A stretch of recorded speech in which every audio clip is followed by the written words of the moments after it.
wrestling trading card collectors. Welcome to another edition of WTCtv. And today I have a very special guest today. Longtime friend. I don't even know how many years it's been. It's like that. I got Brimstone here. How you doing, sir? Finally, brother, finally. Brimstone has made it to WTCtv, hanging with my boy, Tony Vella. Haven't seen you in way too long. Your face makes me happy. The smile from ear to ear gets me psyched. I am super stoked to be hanging with you, brother. I mean, bro, I don't just go on my website and make a blog for just about anybody. I was super stoked to see that. Had to do it for you, bro, because, you know, like I said, you said you weren't sure about how long we known each other. It's been at very least since 2008, 2009, very least. Right. So it's been a long time. Yeah, Probably.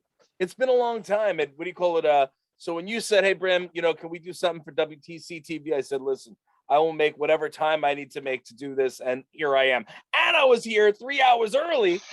Because guys, I apologize for that, man. I need my wife tells me I need to be more clear when I'm talking to people East Coast, because East Coast people think the world revolves around them.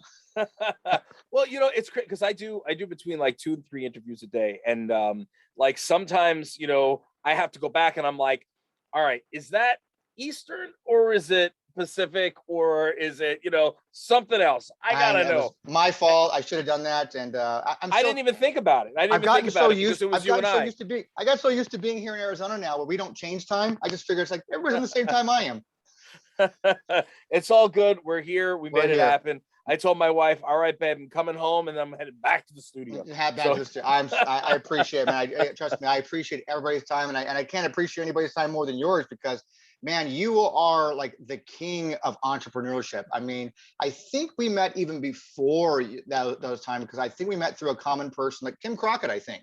Yeah, Kim was my agent back when. Yeah.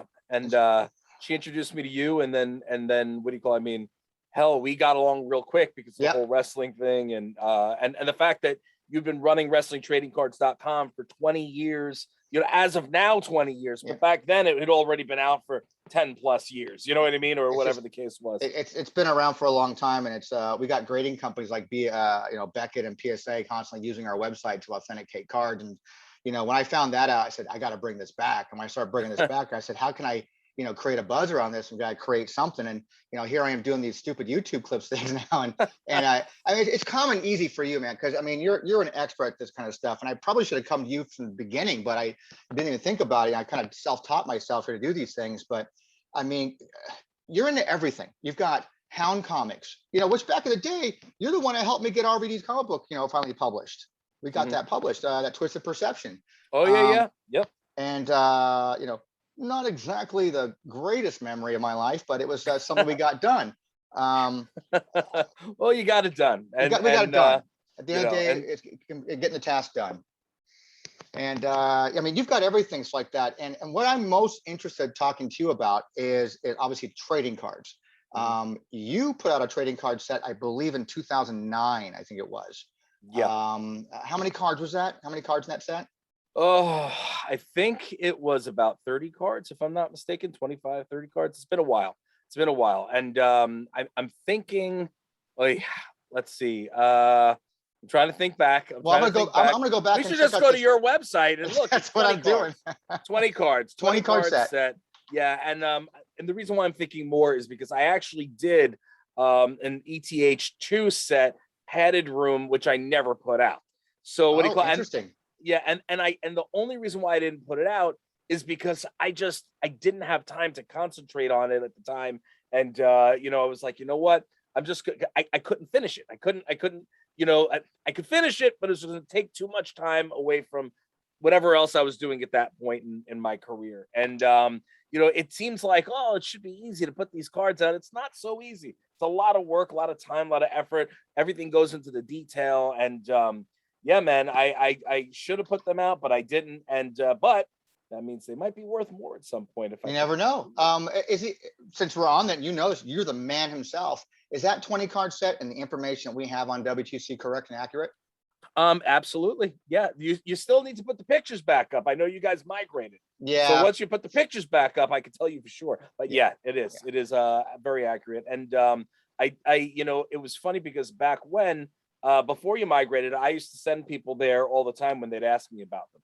So what do you call it? Yeah, I even utilized your site Do quite you often. even do you have sets left? Do you, when you go and set up? Because I mean, you travel all over the place and do conventions everywhere, both as a signer, as a vendor in some cases. And so you bring a lot of merch because you're in so much other stuff with spices and things of that nature, and comic books and backpacks and all kinds of cool stuff. Do you have card sets that people can still buy from you? I have my own little stash of the original card sets. I do have my own stash of them. I have not taken them out of it's not necessarily a vault, but my vault. I have that, and I have some of the other trading cards that have been done of me. That I'll every so often will bring with me to an event, and I won't bring a lot if because I have a limited amount, and I'm not going to reprint stuff. I don't think that would be right. So what do you call it? I have certain things, and if I bring like 2 or 3 with me to a convention, and you get a really big fan that's there, that's when I'll pull it out and say, "Hey, look, I only have a couple of these available with me. If you're interested in it," Yeah, and and I'll do something for them on that, in that type of sure. way.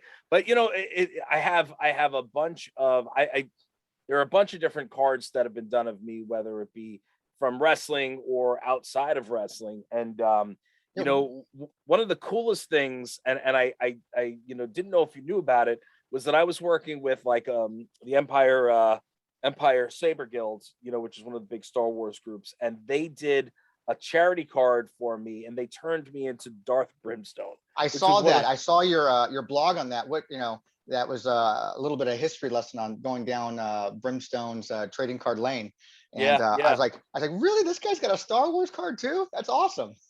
You know what? I was so He was stoked Sasha about Banks that before one. Sasha Banks was. Yes, yes. No, I was super stoked about that one because I'm like, man, this one, the character, everybody that saw the card was like, this should be this should be on screen. I was like, well, go talk to Lucasfilms. Now you can go talk to Disney, make something happen.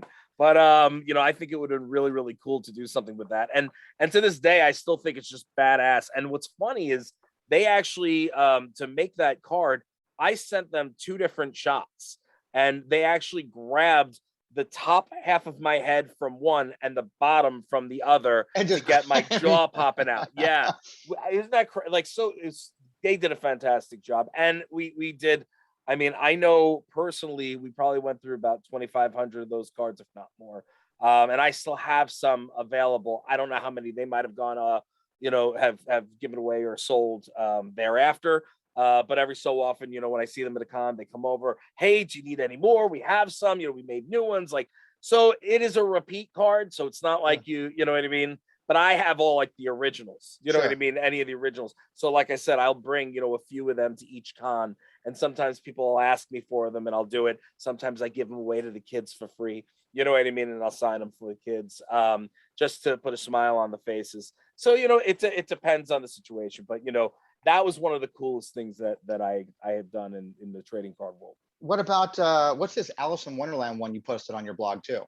So the Alice in Wonderland thing was this artist Troy Zarell. Now he's been around for a long time.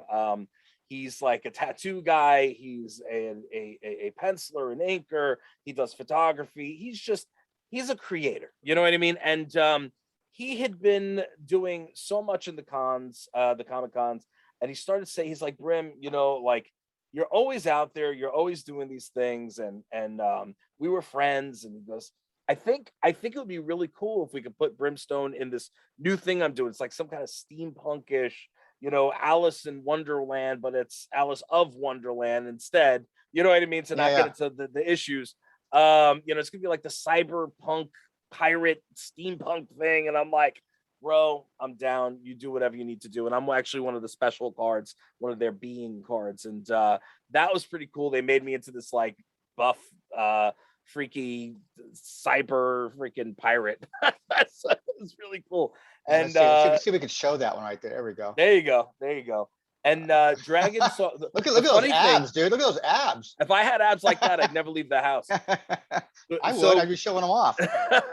the what do you call it? The funny thing is, at the time, and I think you were, I don't know if you were in New Orleans when it was presented to me, but Dragon Song Forge is the company. They made the Brimstone swords and the real swords, and that was the first weekend they presented me with the actual sword, and he was there as well, and he saw the sword, and all he could talk about for like months is like, Brim got this sword. Brim got this really cool sword. So he actually put the sword in my hand. Even though it's a pirate, I've got a what do you call it, katana in my hand. It's okay if it makes you even more of a badass. There you go. I'll take it. Back to wrestling. Sure. You're on stickers too. Yeah. That was now. Let me bring you up. If you're not up to date with what's going on in the world of trading cards, like everything in the collectible world right now since the pandemic start, all collectibles has been on fire. Yeah. Everything's been on fire. We've had all-time highs in the wrestling trading card. I mean, it's not basketball and baseball. We're not seeing millions of dollars in certain cards, but you've got Hulk Hogan cards selling for $30,000-$40,000. You've got, Dwayne Johnson cards selling for, tens of thousands of dollars. He had a sticker that sold for $33,000 on Golden Auctions. Wow. I mean, so people were looking at, this 1997 Panini WWF sticker is considered like his rookie card. This sticker actually, I think, does it not predate your trading card? This one, I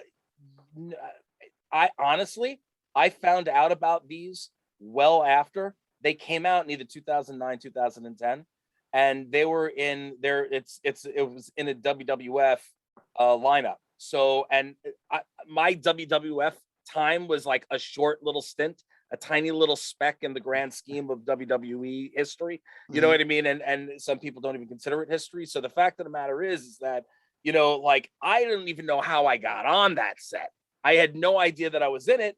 And then a bunch of fans were like, hey, did you know you were in this set? I was like, no, what are you talking about? And they actually sent me a bunch of them. They had ordered them and they sent me a bunch. Yeah, because you're on stickers number 156 and 157 from this set, and it's in some kind of a language that I'm not familiar with. You think it's from Bosnia? You said? I think it's like a Bosnia. The cards are apparently well known. It's Raffo cards. I don't know, but I know that they were really sought after because a lot of people have been asking me about them for a while. They're like, and they brought them to me to sign at conventions. So I found out about them like years after they had come out. I had no idea. It looks like 2010 because the images you put on that blog, it does say like some 26-something/2010. So that would actually come out after your trading card set. And I looked, the funny thing is I looked online again when I put this blog up. I couldn't find it, but I had the link. I found the link a couple of years ago to where they had the trading card set, the actual website.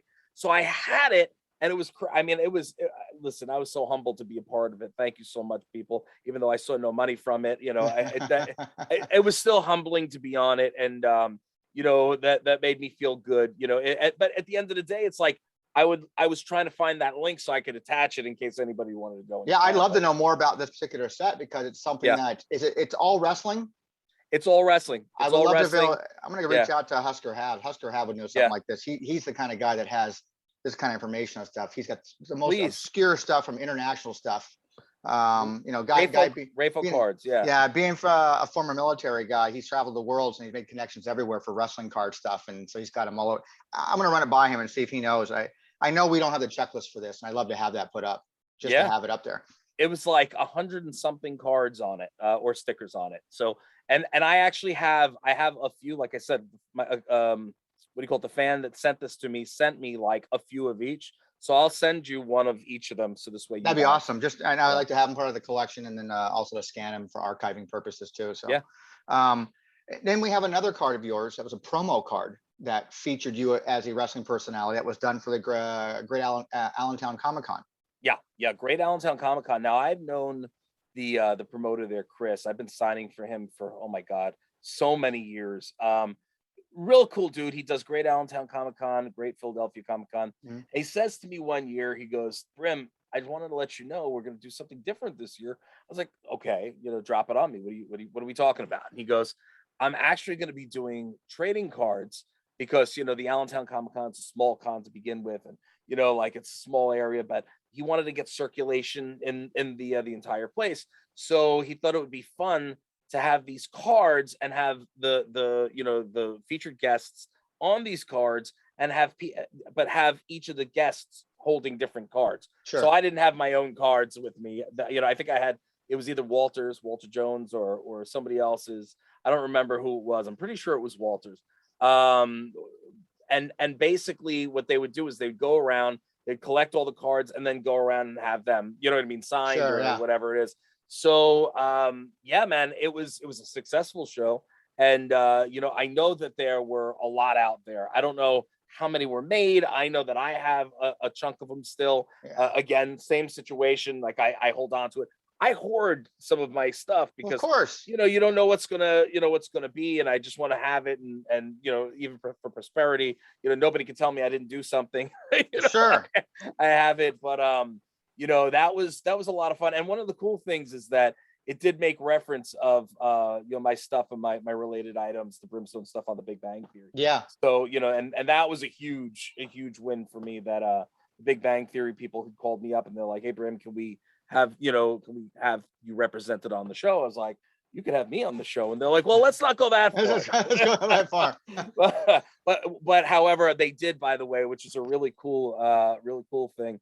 The last season, they were about to start filming the final season, and I had just finished signing it. I believe it was in San Diego, and I shot out to LA because I needed to do a couple of things out there, because I always do that when I'm in the area. I'll fly in and out of LA and make sure that I can get work done while I'm there as well. And what do you call it? I had been invited. They invited me down to the set. They're like, "You haven't been to the set, Brim. Come down to the set, see everything," and so forth. So I was like, you know what, I'm going to do it. I went down. They gave me a tour of the entire set. It was awesome. I got to see the little vinyl collectible Brimstones in the toy shop. I got to see, my backpack that they've had for 7, 8, 9, 10, was 4 or 5 years, 4 or 5 seasons. You know what I mean? They had my comics on the wall, signed, all that jazz. My sauces and seasonings are inside the apartments, and inside they had my coffee in there. Since I've been doing Grindhouse, they had some Grindhouse stuff eventually, because I sent them more stuff. So they had some of the backpacks there, and so it was just a really cool experience to go and see it all and be welcomed. You know what I mean? And look, I've come a long way, Charlie Brown. That's what it comes down to. And and Big Bang was still to this day is a huge thing, and being represented so much, so much of Brimstone related stuff on the show. That's just, for me, that meant a lot to me. I thought that was a very cool accomplishment. That is very, very cool.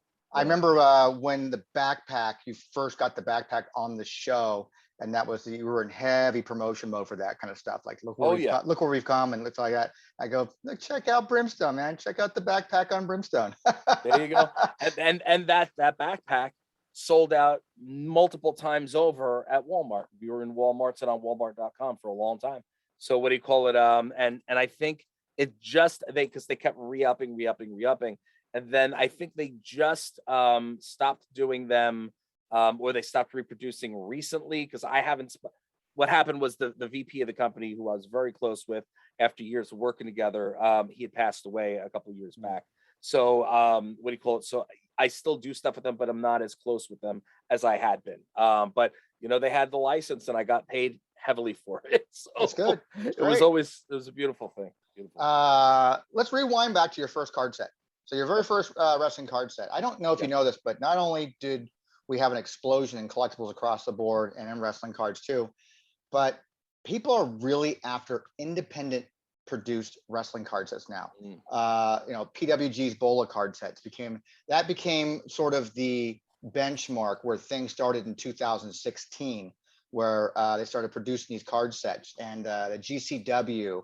I did it first. Yeah, and I'm going to say your set actually it predates it by 7 years. But again, your set's not the first independently produced card set, but there's been many out there. But You're kind I'm of ahead, teasing. but you're kind of ahead of the curve in that sense because you produce your card set as an independent producer. What does it take to get a card set out? Especially back then. Today we have technology that makes it very easy. I produced my own trading card this year. I thought it was going to be a lot of work. It was very simple for me to do. Very simple, Mhm. as long as I had all my designs. But that's where the law of the time goes into the design aspect of it, I think. And did you do this all by yourself, completely by yourself? Yeah, I did it. I did it all on my own. And at that time, I didn't know anything about Photoshop, and so forth. I just kind of, was winging things, and what do you call? I thought they came out really, really cool. It's just it was a lot of work that went into it. The design alone, you know what I mean. There are little things in some of the cards that you wouldn't know unless you really, really looked at them, or you knew that they were there.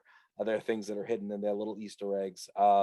Which I will never tell, so people have to find them So was themselves. that a thought process you went into making this card set of making Easter eggs and things like that, Yeah, things for your fans? yeah, yeah. Yeah. I definitely wanted to do some cool things, and it was a lot of work. I had to reach out to certain people that had been on the cards. When I was tagging with Doink for a minute, I touched base with Ray to make sure it was okay to put him on one of the cards. Hmm.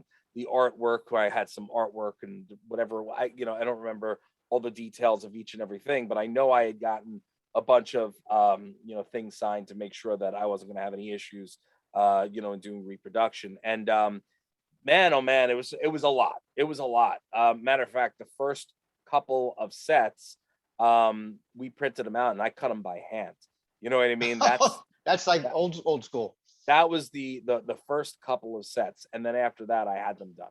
You know what I mean? But those first couple of sets, people bought. They spent a lot of money on them, and that was the money I used to go and then have them printed. So You remember? so Do you it remember off was the top of your head at all, like about approximately how many sets you've actually produced of that set? How many? of What's the total of print which run? of the original, the Print run. first ones. What? The original print run of that 20 card set. Oh, you're talking about the ones that I cut by hand? No, no. I just need a total print run of that 20 Oh, card total set. print run, probably about 2000, 2,000 2000. sets. Yeah, about 2000 sets. And they all went, pretty quickly. Well, not all of them. Like I said, maybe I have like 50 something left, maybe 40 left. But I That's good also threw information to out a have for the lot. checklist. I also threw out a lot. Funny enough. So when I was roasted for my 35th birthday, and I thought a cool idea would be to have like different 8x10s and different, things of mine, whatever, and articles or whatever, you know what I mean, made into utilized for these little like, I don't know what they called, but they're like little boxes that the girls, I had girls that were like tattooed and on roller skates, like roller derby girls, rolling around handing out all like the appetizers and stuff like Yeah. that. And so they had these Brimstone, that were all made, they were slacked. So those had like the cards on them. So I went through a whole bunch of decks, you know what I Sure. mean, with Yeah. that.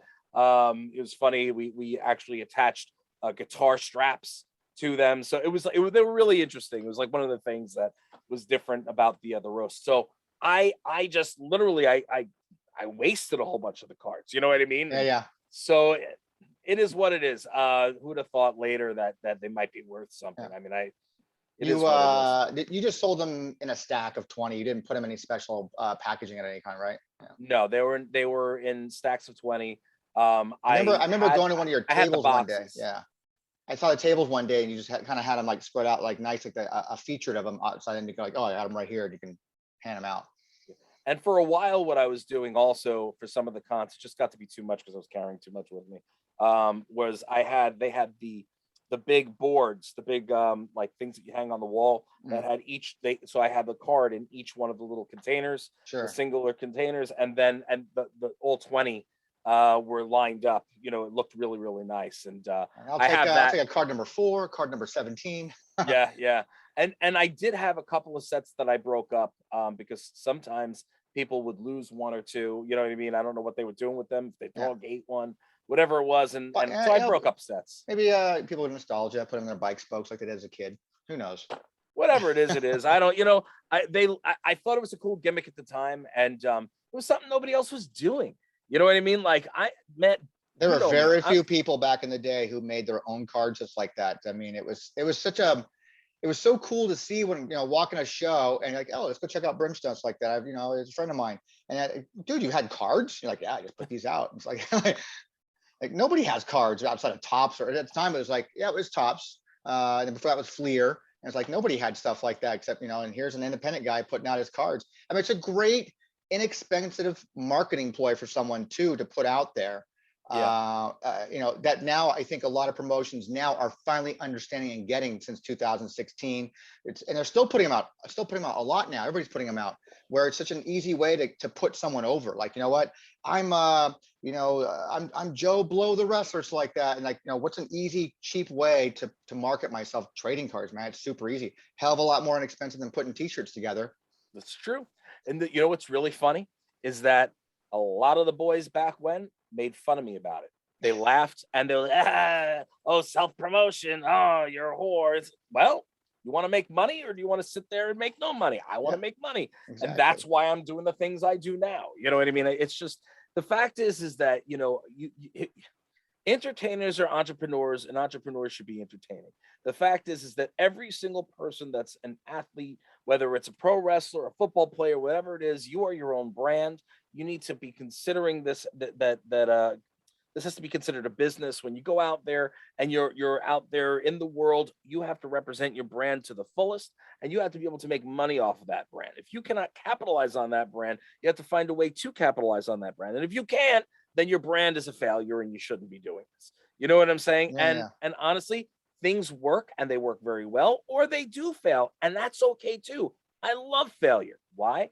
Because every time something doesn't go right, I take 2 steps back, I figure out what went wrong, why did this go wrong, and what can I do to make it better? I go back in, I rearrange, reshuffle, and I take 10 steps further.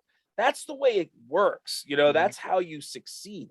The people that don't want to do the extra things, they don't want to do cards, they don't want to do shirts, they don't want to do it. I'm big name Charlie, and I'll do my 8x10s and I'll give them away because I want to get, bro. Then you don't understand that this is a business. And somebody else will print them for me and bring them to me. So because I'm not going to invest in myself. Right. Nobody knows how to do it anymore. Yeah. So people used to sit and talk smack. And that's why in the pro wrestling world, they either love me or they hate me. There is no in between. They either love me or they hate me. They're like, Brim knows his shit. Oh, sorry. Brim knows his stuff. You know what I mean? Or they're like, shit. We're loud. Or they're like, all he does is self-promote. He's a nobody. Well, guess what, bro? Proof is in the proverbial pudding. That's right. So, and I still have crazy things coming out and collectibles all the time. I have what do you call it? A new miniature me. I have 2 of them. One of them is the wrestling version me, and the other one is the podcasting version Brimstone. So I've got the two little miniatures. They should be here soon. You remember the old school muscle dolls, the muscle figures? Yep. So they're like the muscle figures. They're the little tiny. I think those are real popular right now too. They're, like in wrestling, they have what's called micro brawlers. Oh, really? Yeah. I have one behind me. Someone sent me one of Darby Allin from AEW. Very cool. Micro brawler. Yeah, well, I have that. I also got perfect timing. Once again, perfect timing. Yeah, for the Grindhouse Radio, I got the new vinyls. These are new collectible vinyls there. You know what I mean? We've got all the signatures on the bottom. People don't do this stuff. You know what I mean? What about an updated card set now to kind of capitalize on all of your, because cards are hot. They're so freaking hot. The turnaround time on concept to production is so quick. I mean, you could cover, because it's not just, let's remind people here, it's not just that you were a wrestler. We've also, you branded off yourself into Hound Comics, which became a really good things like that. You have a whole multiple different types of storylines going there for different things, some for adults, some for kids. You turn yourself into a comic book character.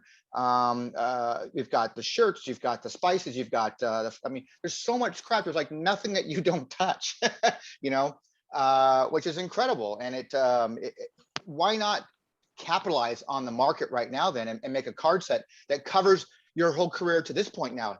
Because your other card sets are just about wrestling, and you're more than just wrestling. Yeah. It's funny because I think you were with us when we were with Nash, and I'm pretty sure it was in Texas. We were in Victoria, Texas. We were the only two celebrities there.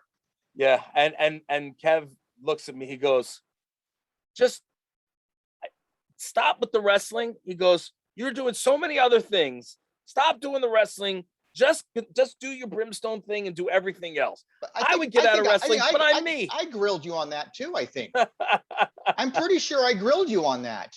And then I said, my response is, listen, I'm not working anymore. I'm not in the ring, but I'm also not going to forget where I came from.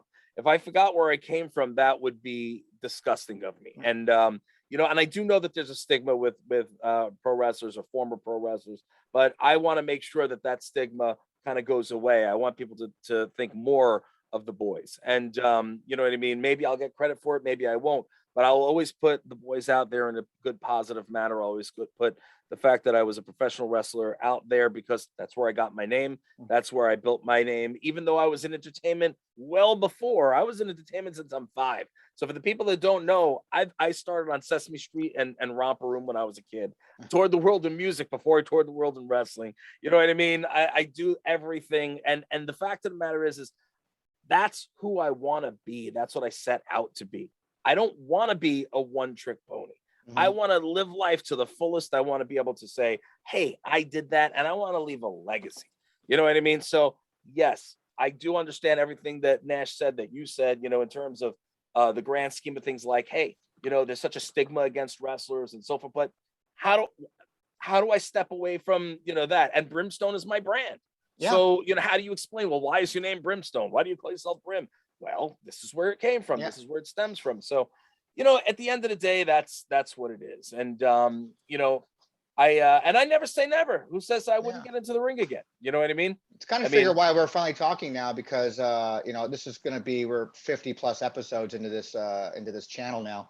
And when I started thinking about branding WTC, I'm an idiot. I should have come to you. The second that notion came to my mind, I should have come to you and said, dude, I need some tips. I need some tricks. I need some assistance and help here. It's like that. I'm finally going to brand WTC into something. I mean, it's something I've been growing for 20 years. Why not? Absolutely. And by the way, and just to answer a question from before, I have been considering doing another set of cards. And I've also been considering doing a collectible set for the Grindhouse Radio. So I have been toying with the idea of doing it. I would like to wait until I have a couple of very big things happening right now. I think I told you about, I might not have. One that I can't talk about because I'm under NDA, but I can say that it's a televised series that I'm doing, brand new series I'm filming with my son. That's all I can say about that. Okay. So I can tell you off there. But that's in the process of being filmed right now.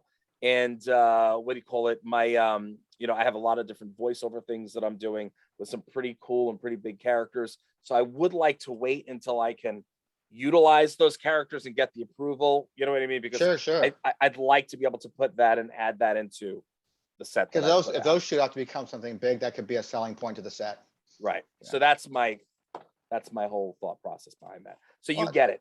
You get it. I totally get it. Yeah. I mean, you got something new brewing like that, and something becomes a hit. I mean, that's a good selling point, man. Yeah. It's good marketing, but I expect nothing less from you. So I work my ass off. People think that, it's like, people like to talk a lot of smack, but when push comes to shove and the cards are on the table, I see what I did there. I see what you did there. I like the cards are on the table. You know what I mean? Like, the proof is in the proverbial pudding. I have done a tremendous amount of stuff. I have been very, knock on wood, thank God, very successful in the things that I've done. I've accomplished a lot, and I've come a long way. Hell, I mean, you've known me for a very long time. I'm not in the same place I was, 15 years ago, 10 years ago. Hell, every time I ran into you at a convention, it seemed like it was a bigger, better Brimstone every time I see you.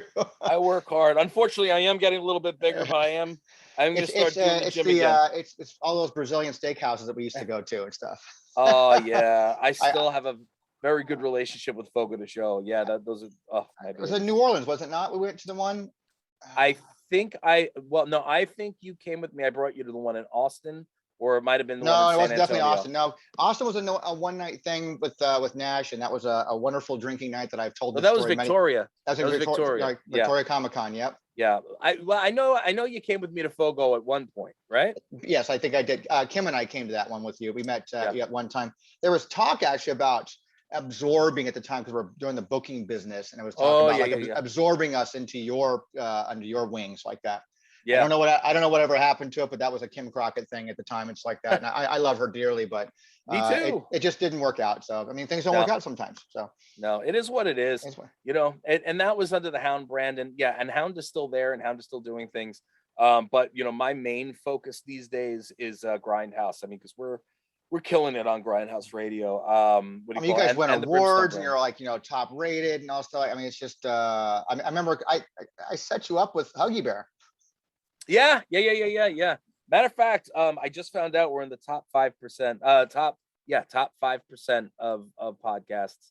I don't know how that happened, but we're doing between 3.5, 4 million listeners weekly worldwide. We've got, I mean, we won 7 awards this year, all these shiny, beautiful awards that are staring at me in the face. And what's really funny is that when we started, it was, I did it because I was like, you know what?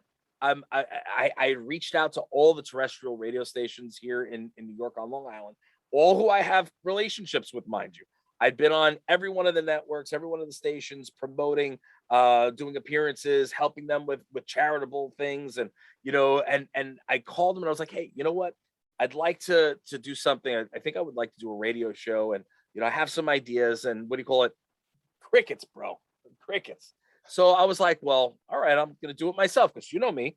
Yeah, If you're not gonna work with me, I'll do it myself. yeah. And what do you call it? And I went and I checked out some internet radio deals, and the people that I was dealing with they just seemed a little shady to me. Hmm. So I didn't do that. And then I had a couple of my interns for Hound happened to have radio history and radio backgrounds, and I was like, we have great banter in the office, and we sat down, after hours one day, and sat with one microphone and a desk, you know what I mean, Yeah, doing yeah. no, it at Hound, with no soundproof, no studio. And an hour later, we've got something here. And 7 years later, here we are, and we beat we've been voted best radio station on Long Island the last 4 years in a row. Beat every single one of the terrestrial radio stations that did not give me the time of day when I contacted them. It's a very Stern-like story. Thank you. And we're a 2-hour show once a week. They're 24/7. Yeah. But you know what? It is what it is. I create for myself, man. I create for myself, and then people will come. You know what I Yep. mean? You either love me or you hate me. And if you hate me, I'm sorry to hear that, but you have the right to your own opinions. You know what I mean? I don't go out to hurt anybody. I don't hate anybody. I don't dislike anybody. You talk smack about me, whatever. It is what it is. You can deal with it on your own. You know what I mean? Like, you've known me for a long time. I don't give a damn. Yeah. You know what I mean? No, And but the more I love you, man. That's all that matters. Right? I love you. and the more people, well, put it this way, I don't do wrestling interviews. No. I don't do them because I don't have any. I don't want to deal with any drama. I don't want to hear any crap. I don't want people to. But this is the one I did. I wanted to do this. It's wrestling related, of course. We're primarily talking about trading cards and collectability, and But I still, don't do wrestling recaps. I've had Heath Miller on here from Heath Slater. I had Raven on as a guest. We don't go back and rehash angles and storylines. We just try to stick and talk about collectibles. Yeah. And obviously there's going to be some stories that intertwines like that, because you've got history and it happens. It comes into play sometimes, but it is wrestlingtradingcards.com. Correct. Yeah, exactly. So at the end of the day, it's still going to be wrestling fans and wrestling related people that pay attention.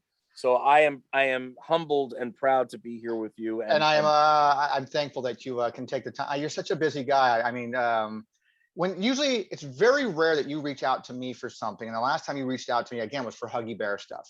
I think it was, I can't remember why we were, because we go through long spurts of not communicating. And all of a sudden we just talk like we just saw each other last weekend. But that's the way it is. But people that are people that are in the business understand that, and they know that it's not an insult. It's not like, you can call me up for anything at any time and I will always be there, and that's, and vice versa. That's appreciate that. Yeah. I mean, it's not like, some people that are not in the business, they don't understand that. They don't understand how that works. You know what I mean? But I know you're on 20 different tour trails. You're out with Kurt Angle, with Yeah. Nash, with this one, with that one. You know, I am Our I gonna? paths cross eventually at some Yeah, point in time. It's not like I go, and even if I didn't see you at a convention, I could easily just text you or call you and yeah, vice versa. And of course. usually if I'm bugging you, 'cause again, I know how busy you are, it's usually because I'm looking for some kind of advice or, like the time when I worked for RVD all those years, Yeah, I'm like, he had that comic book stuck in limbo for almost 8 years, I think it was, and no yeah, one can get it produced. I go, I got a guy that can help. And I reached out to you, and it wasn't the easiest process, but we got it no, done. we got it done. And and here we are. So, but I know how busy you are, man. I know we have time difference here. It's like that. You got a family. How is the family, anyways? I mean, your kids are what Everybody's now? great. Everybody's great. My daughter, my little one just turned 11. My son just turned 20, and my oldest is 24. So yeah, yeah. What do you call it? Yeah, and the whole him turning 20 Yeah. plays into the whole TV series that Yeah. we're doing. So yeah, just crazy, crazy, crazy stuff. I mean, as of this recording, in about a week, I'll be going to Utah for my daughter's wedding. Oof, oh She's my going to be, God, she's 27 next week. killing me. Just had another baby, so number two makes me grandpa two times over now. Uh-huh. And so it's just, yeah, everybody's doing great. And then I got my 2.5-year-old son with my wife. Unbelievable. You started all over. I started all over again. And I'm going to be 52 this year, and it's just, I'm like, what am I doing, man? What am I doing? Like, oh. It thought is we'd be what it is. traveling. I thought we'd be traveling like that, but it's awesome. And I don't have the energy level I used to have anymore. I can tell you that right now, but I don't know I how you I do it. am I do not have the energy level either. So Yeah. I drink a lot of coffee. Yeah. No, I listen, man. You know what drives me? Success drives me. I have a very, very big work ethic. I don't sit on my rear end. I don't sit on success. I say, okay, this has worked. What can I do next? What's the next natural progression? What's the next natural thing that will come after this that I can kind of ride into that? Like Mhm. what I did, what was with wrestling. Mhm. What's the next natural progression of wrestling? Well, what are wrestlers? They're Mhm. real life superheroes, Yeah. like, so why not take the character, forget about wrestling, and make it into the comic? Yeah. What's the next natural progression of that? Kids books. What's the next natural progression of both of those? Animated stuff, video games, you know what I mean? And then I was back to touring again and all this jazz, and I said, at the end of the day, I want to do something rather than just sitting and seeing trains, planes, and automobiles the inside of a convention center or whatever, a hotel room. I said, you remember Aton, who used to work with me? Yep. Oh yeah. Aton, who I'm still very close with to Yeah. this day. So Aton's like, well, Brim, what do you want to do? I was like, well, I like to eat. He goes, yeah, we know that, Brim. I said, Yeah. well, screw you, Aton. And I'm like, and I like to talk. And he goes, we sure as hell know that too. I said, thanks again, Aton, you jackass. And what do you call it? I said, why don't we do the food series? And that's when we did Food Hound Tidbits. And we started doing Food Hound Tidbits. And when we did that, the next natural progression for food is what? Products, sauce and seasonings, Yep. right? And then what I did was I took the sauce and seasoning line and I added that into the comic book. So it would be marketing in the comic for the product, and the product is marketing for the comic. You see what I'm saying? Yeah. So it's always going, it's always working, and I always like to see what's next and how can I do this and twist this. There are a lot of boys out there that and gals that have one come to me privately and ask for advice and so forth, and I'll always give it. And there are other people that have taken, my lead and gone, oh, yeah, maybe I should be doing this, and maybe I should be doing that. You start seeing a lot of people doing things that are not quite like what I do, but they're in that Well, direction. the principles are there. They're taking Yeah, the principles of what you're doing and applying it to what they want to brand. absolutely. And remember, people, anybody can do it. You got to put in the time. Nobody's going to do it for you. You've got to put the 200% in, because if you're not doing it, someone else is going. Exactly. That's it. And with that, we can probably close this out with that. That's a great way to end There this we one, go. man. There Good we one. go. Well, There we go. I do 100% appreciate your time. It's good to see your face, man. Again, I haven't seen you in a Same here. while. I haven't Same seen you here. so long. It's good to see my face. No, I'm just kidding. I Yeah. love seeing your face. I'm so happy for you. I can't wait to meet the wife and the little one and to squish them up. Yeah, Uh, someday. and what do you call it? Listen, anybody else, if you're interested in me, please check me out. TheRealBrimstone.com is my official website. I'm very, very active on my Instagram at The Real Brimstone, verified. You'll know it's me. Please hit me up. I will, as long as you're respectful, I'm always happy to respond and go back and forth. So, and the websites they can go to find you at? TheRealBrimstone.com. Yeah. And that's where everything's there, right? For all of your everything. Everything's good. Yeah. You could get everything, and thegrindhouseradio.com as well. Okay. But what do you call it? You could get there from my site, the whole 9 yards. That's what I do too. I say, everything you want to find out from Wrestling Trading Cards, it's going to be WrestlingTradingCards.com. All the social media platforms are there. YouTube channel, Discord channel, it's all there. Just go there. You like this episode? Make sure you hit that like button, subscribe, comment, bitch, complain, suggest, whatever you want to do, man. All I want is people to engage, talk, have a good time, and keep collecting. That's what I want them to do. Absolutely. And with that, I say we're done, sir. And fantastic time with you. We are out.